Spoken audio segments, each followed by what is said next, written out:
AM న్యూస్కి స్వాగతం.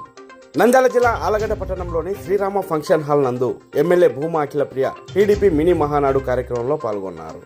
ఈ మినీ మహానాడు కార్యక్రమానికి టీడీపీ సీనియర్ నాయకులు భార్గవరాం, ఆలగడ్డ తాలూకాలోని 6 మండలాల కన్వీనర్లు, ఇతర నాయకులు, కార్యకర్తలు, టీడీపీ అభిమానులు భారీ ఎత్తున తరలివచ్చారు.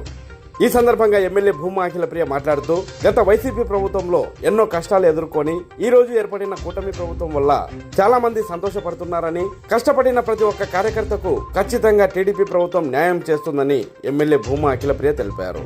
తాలూకాలో సమస్యల కోసం గ్రీవెన్స్ కార్యక్రమాలు నిర్వహించడం జరుగుతుందని, ప్రతి ఒక్కరి సమస్యలు తెలుసుకుని సంబంధిత అధికారులతో మాట్లాడి ఖచ్చితంగా పనులు అయ్యేలాగా చూస్తామని ఎమ్మెల్యే భూమా అఖిలప్రియ తెలిపారు. ఈ గెలుపు తనది కాదని, ప్రజల గెలుపు అని ఎమ్మెల్యే భూమా అఖిలప్రియ అన్నారు.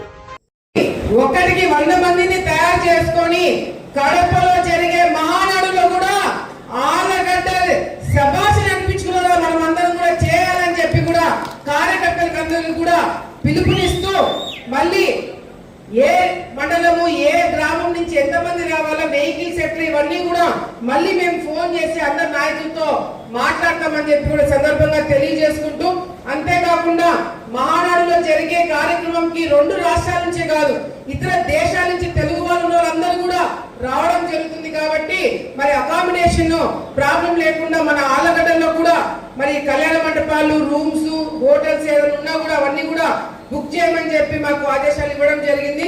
దానికి తగినట్టుగానే అన్ని కూడా బుక్ చేసి పెట్టినాము. అవన్నీ కూడా డీటెయిల్స్ పార్టీకి ఇవ్వడం జరుగుతుందని చెప్పి సందర్భంగా తెలియజేసుకుంటూ, ముఖ్యమైన విషయం ఏంటంటే, ఒకటి ఈరోజు నా గెలుపుకు కావచ్చు, నాకు కావచ్చు కారణమైన వాళ్ళందరినీ కూడా ఇక్కడ వేదిక పైన మీరందరినీ కూడా గుర్తు చేసుకోవడం జరిగింది.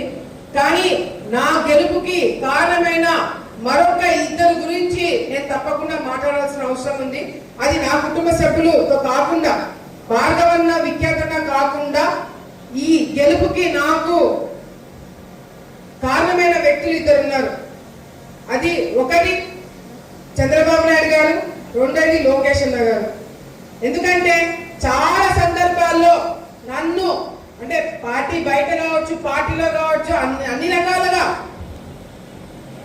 నాగిరెడ్డి, భూమా నాగిరెడ్డి గారు, శోభా నాగిరెడ్డి గారు చనిపోయిన తర్వాత మనల్ని తొక్కాలని చెప్పి చాలా మంది ప్రయత్నం చేస్తున్నారు. అది పార్టీలో కావచ్చు, బయట కావచ్చు, అందరు ఏకమై కావచ్చు, ఎంతమంది కావచ్చు.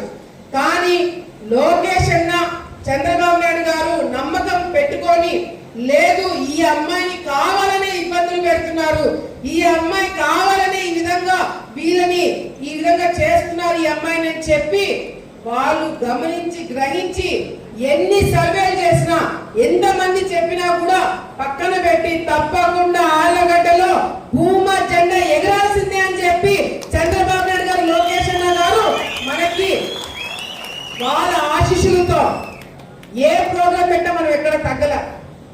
ఆ రోజు 1,00,000 మంది మీటింగ్ గుర్తుందా? 1,00,000 మందితో మీటింగ్ అన్నారు. మొత్తం జిల్లా అంతా కలిపి 1,00,000 మంది అంటే మన ఆలగడ్డ నుంచి 1,00,000 మంది దాటినారనే సంగతి మనం అందరం కూడా ఒకసారి గుర్తు పెట్టుకోవాలా. అంతేకాకుండా యువగలం లోకేష్ అన్న గారు ఆలగడ్డకు వస్తున్నప్పుడు నేను లేను, అయినా కూడా లోకేష్ అన్న పెట్టాలా వద్దా అన్నప్పుడు నేను భార్గవన్న లోపలుంటే ఇద్దరం కూడా తప్పకుండా ఆలగడ్డలో యువగలం జరిగి తీరాలా, లోకేష్ అన్న అడుగు పెట్టి తీరాలని చెప్పి మేము లోపలున్నా కూడా విఖ్యాతలతో సహా మీరందరూ ఎంత కష్టపడినారో, ₹1 కూడా ఆశించకుండా మీరు ఏ విధంగా మీరు విజయవంతం చేశారన్న సంగతి నేను ఎప్పుడు కూడా మర్చిపోనని చెప్పి సందర్భంగా తెలియజేసుకుంటూ, నాకు తల్లి, తండ్రి, గురువు, దైవం ప్రతి ఒక్కటి కూడా మాకు చిన్న స్థాయి నుంచి పెద్ద స్థాయి వరకు అందరూ కూడా సహకరించడం వల్ల ఇది జరిగిందని చెప్పి మరొకసారి తెలియజేసుకుంటూ, నాకు ఈ అవకాశం ఇచ్చిన కార్యకర్త దేవులందరికీ పేరు పేరు ధన్యవాదాలు తెలియజేసుకుంటున్నాను.